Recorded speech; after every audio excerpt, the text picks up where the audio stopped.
Bonjour, je suis Laurie Jacobi de My Marketing Manager. Aujourd'hui, nous abordons le 4e volet de notre série de vidéos consacrée au plan de communication. Aujourd'hui, nous allons donc aborder les supports hors médias qui sont plus méconnus que les supports médias, mais qui peuvent être tout aussi puissants s'ils sont choisis de manière pertinente.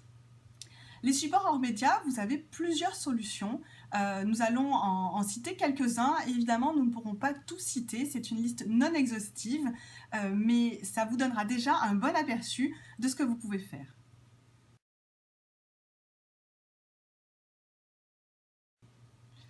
Alors tout d'abord, vous avez les relations publiques et les relations presse. Ce type de relation sert essentiellement à communiquer auprès des institutionnels, de la presse évidemment, ou tout simplement de vos clients. En quoi cela consiste? Ce type d'événement, vous avez plusieurs. Alors, vous en avez vraiment, vous pouvez vraiment laisser parler votre imagination. Vous avez les petits déjeuners thématiques, par exemple. Vous invitez vos clients ou vos prospects également pour leur parler d'une thématique spécifique sur laquelle vous êtes expert à l'occasion d'un petit déjeuner ou d'un after work, ce qui permet bien souvent aussi, et ce qui est apprécié pour sa dimension networking. Vous pouvez aussi proposer de visiter votre usine, si c'est le cas, si vous avez une usine de fabrication, une unité de fabrication. Vous pouvez très bien les convier pour visiter, pour voir l'envers du décor, tout simplement. Et vous pouvez également les inviter, participer à des événements que vous n'aurez pas organisés, mais sur lesquels vous pourrez retrouver vos clients, vos prospects et nouer des nouveaux contacts.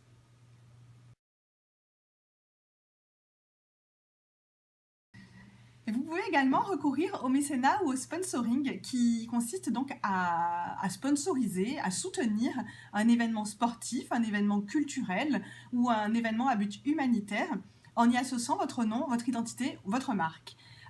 Pour choisir cet événement, vous pouvez le choisir au niveau local, au niveau international, peu importe, du moment que les valeurs qui sont associées à cet événement correspondent à celles de votre entreprise.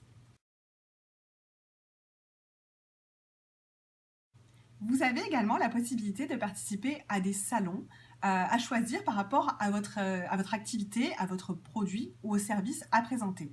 Vous avez donc des salons professionnels ou des salons grand public en fonction de votre cible de clientèle. À vous de bien les choisir, de bien les sélectionner par rapport à votre cible et vos prospects que vous souhaitez toucher. Le but de ces manifestations, c'est vraiment d'offrir l'opportunité de présenter ses services ou ses produits sur un stand dédié. Attention toutefois à bien préparer en amont votre participation sur les salons professionnels, car ce sont généralement des actions qui engagent des budgets conséquents qu'il faut donc rentabiliser en ayant pris soin de bien le préparer pour espérer un retour sur investissement optimal.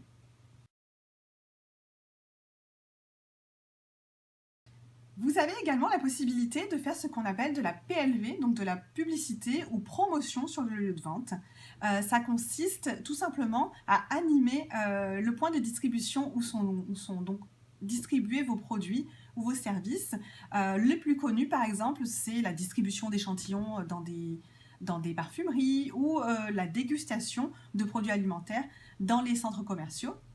Vous avez également la possibilité de faire du street marketing. Le street marketing, ce sont des actions qui vont mettre en scène votre marque en extérieur, donc dans la rue, comme le nom l'indique, par des actions qui sont souvent créatives et innovantes, dans le but de développer la notoriété de votre marque. Enfin, vous avez également la possibilité de communiquer par l'objet. Alors, communiquer par l'objet, ce sont par exemple tous les petits supports publicitaires que vous pouvez avoir, comme par exemple un stylo, c'est le plus connu, sur lequel vous pouvez apposer votre logo.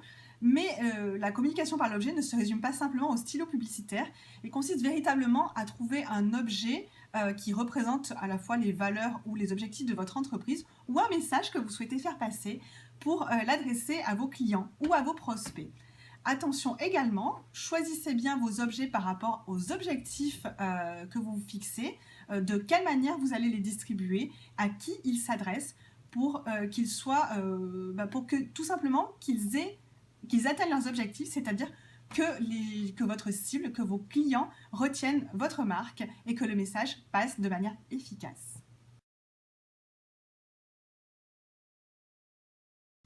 Et pour plus d'informations, pour vous aider dans votre marketing et votre communication, n'hésitez pas à nous retrouver sur notre blog dont vous trouverez l'URL juste en dessous.